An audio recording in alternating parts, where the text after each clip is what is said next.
দণ্ডবত ভক্তবৃন্দ, ভক্তি থাকিলে কি মুক্তি পাওয়া যায়, এই কথাটা অর্জুনেই শ্রীকৃষ্ণকে সুধিছিলেন। আর শ্রীকৃষ্ণ যখন উত্তর দিয়েছিলেন, তিনি বলেছিলেন যে সব ভক্তবৃন্দ আর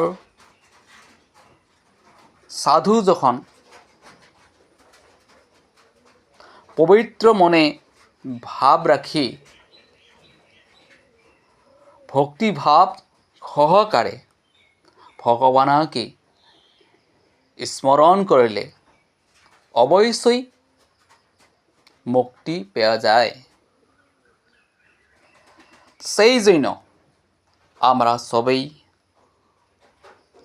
হরি নাম বলো, হরে কৃষ্ণ বলো, শ্রবণ কীর্তন করো, ভাগবত পাঠ শুনো, তবেই অন্তিমকালে যাবার সময় আর ভব নদীর পার হওয়ার সময় অবশ্যই আপনাকে ভগবানে সাহায্য করবে। সেই জন্য আমরা সবাই হরে কৃষ্ণ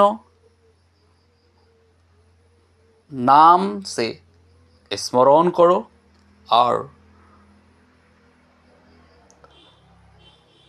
আবার মন পবিত্র করো, অবশ্যই আপনার ভগবানে সাহায্য দেবে আর অন্তিমকালে আপনাকে বৈকুণ্ঠ ধামে নেবে।